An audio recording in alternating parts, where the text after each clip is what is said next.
Hello and welcome to the Commander's Quarters, your Magic the Gathering source that helps you command your budget. This show and episodes like this one are possible thanks to viewers like you. If you're looking for an easy way to help support this show, make sure that you like, share, and subscribe. Also, hit that bell notification icon so you don't miss any new episodes. You can also go check out our playmats and other merchandise at thecommandersquarters.com. We also have a ton of brand new t-shirt designs in stock, so make sure you check out those as well. Another easy way to support this show is with our TCG Player affiliate links. So whether you're buying a deck or individual cards, you can use this general link right here or one in the description. And the final way that you can support this show is by supporting us directly by becoming a patron. There are many benefits to being a patron, and I truly couldn't do this without all of their support. Hey everyone, Mitch coming in from the Commander's Quarters studio. Welcome to the show. Now, really quick before we jump into this episode, if you haven't seen this previous episode, yes, the one that you are looking at the thumbnail right now on the screen, Mono White Shows No Mercy, make sure you go watch that one first. Because today's episode is actually the Break the Bank version of that episode. If you haven't seen that episode, well, this episode won't make all that much sense. So I will wait a few seconds and assume that those of you who have seen it are here. And, yeah, hi. Welcome to the Break the Bank episode on that deck where I take the budget and bring it all the way up to $100. And of course, that previous episode as well as this one come to you courtesy of Russ, who's been supporting this channel as a Golden Pig tier patron.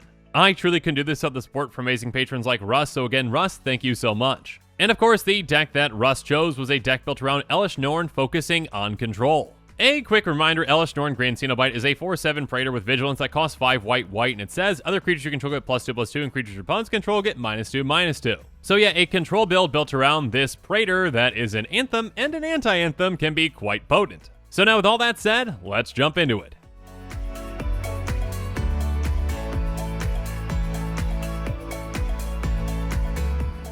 So first up, let's talk about some cards that we're going to be adding into this deck with cards like Endless Atlas, Mind's Eye, and Mangar the Diplomat. Card advantage is probably Mono White's biggest weakness, so yeah, with this upgraded budget, definitely adding in some more effective ways to draw is very important. Endless Atlas is an artifact for 2 that has pay 2 tap, draw a card, activates ability only if you control 3 or more lands with the same name. So this is a low-to-the-ground artifact that we can activate multiple times throughout the game for some card advantage. And again, getting that, requirement is very easy just with 3 planes. And speaking of an easy requirement to meet, there's Mind's Eye, an artifact for 5 that says whenever the opponent draws a card, you may pay 1 if you do draw a card. So once we get this out into play, we can save some mana up and just, benefit from our opponent's drawing whenever they draw. And speaking of benefiting from our opponents, Mangar the Diplomat is a 2/4 lifelink that says whenever an opponent attacks with creatures, if 2 or more of those creatures are attacking you and whenever planeswalkers you control, draw a card. And whenever an opponent casts their second spell each turn, draw a card. So this has multiple avenues to draw us cards throughout the game. Whether our opponents are casting a lot of spells or they're attacking with creatures, well, we can benefit from either.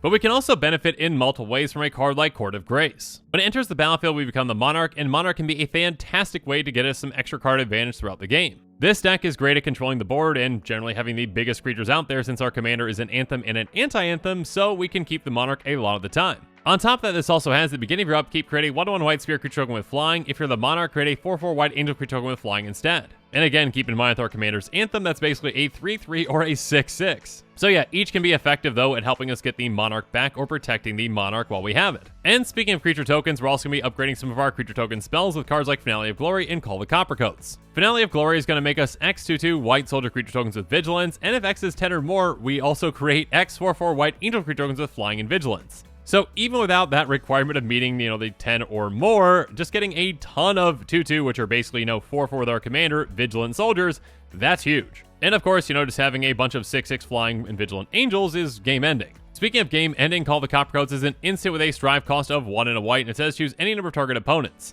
Create X/1/1 white human soldier creature tokens for X number of creatures our opponents control. So the more opponents we pick, the more creatures that we get based on the number of creatures they have, and yeah, this can make us an army out of absolutely nowhere. Which, again, instead of being 1/1s with our commander in play, they're going to be 3/3s, which is just lovely. Speaking of lovely, we're also going to upgrade some of our removal and wraths in this deck with cards like Austere Command, Heliod's Intervention, and Generous Gift. Austere Commander is a very flexible board wipe. It says choose 2 to destroy all artifacts, destroy all enchantments, destroy all creatures with converted mana cost 3 or less, or destroy all creatures with converted mana cost 4 or greater. So this is a very flexible board wipe that can really help us out in a lot of situations, and can make things pretty one-sided depending on what we choose. Next up, Heliod's Intervention is an instant for X white, and it says choose 1 to destroy X target artifacts that are enchantments, or target player gains twice X life. Now that gaining twice X life is a nice option to have, but the vast majority of the time we're going to be destroying a lot of our opponent's artifacts and or enchantments. And then Generous Gift is an instant for 2 and a white and says destroy target permanent. Its controller creates a 3/3 green elfin creature token. So yeah, basically white beast within. Keep in mind that that 3/3 that we're giving an opponent, well, it normally wouldn't be that big of a deal anyways, but now it's even less of a big deal with Elesh Norn in play just being a 1/1.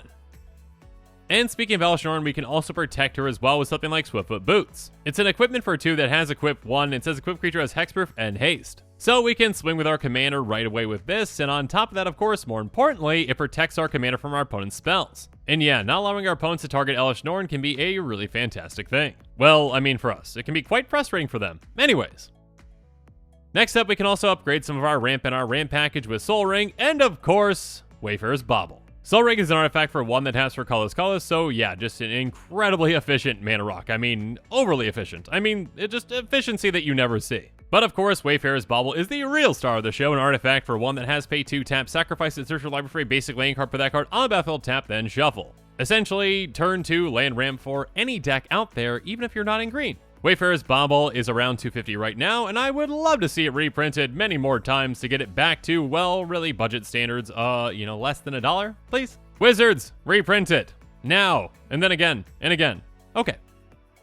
Finally, let's upgrade some of our lands with cards like War Room, Iganjo Sea of the Empire, and Emeria's Call. War Room can tap for a colorless, and by paying 3, we can tap and pay life equal to the number of colors in our commander's color identity, which is 1, and we draw a card. So this is great repeatable draw on a land. And then Iganjo Sea of the Empire is a brand new land from Kamigawa Neon Dynasty that taps for a white, and it has channel for 2 and a white. So by discarding it, it's going to deal 4 damage to target attacking or blocking creature, and it's going to cost 1 less to activate for each legendary creature we control. Yeah, in combination with, Elesh Norn giving -2/-2 to our opponent's creatures, this can pretty much take out the vast majority of creatures out there. And again, it's on a land that enters untapped. And then Emeria's Call is obviously a land on the back, but on the front side, we've got a sorcery for 4 white, white, white. It's going to create 2 4/4 white angel creature tokens with flying, and non-angel creatures we control gain indestructible until our next turn. So yeah, a flexible land that can essentially, again, with our commander, make us 2 6/6 angels with flying. But of course, since we are adding cards into this deck, we've got to take some out as well.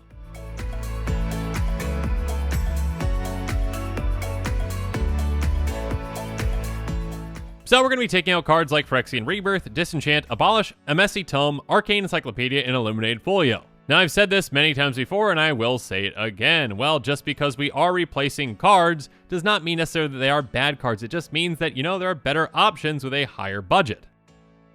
So we are also going to be taking out cards like Brave the Elements, Rally for the Throne, Sunset Revelry, Palladium Mirror, Sisay's Ring, and Stormherd. Again, I want to reiterate, not bad cards, just cards that were replaced for some better options at a higher budget. And of course, since we added some lands into the deck, we are going to be taking out some lands out, and we're going to be taking out 3 lands with 3 planes. But now that we've talked about all the cards that we're adding into the deck and all the cards that we're taking out, well, let's talk about the price for this Break the Bank.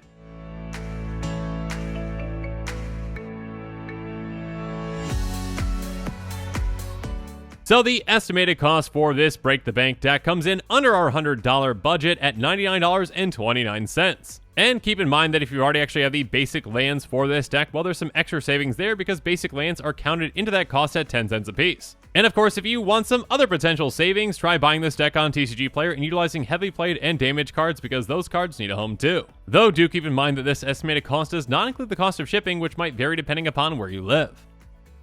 And with that, the show is coming to a close, so it's my turn to hear from you. So in the comments below, let me know what your thoughts on this episode are, and as always, thanks again and have a good one.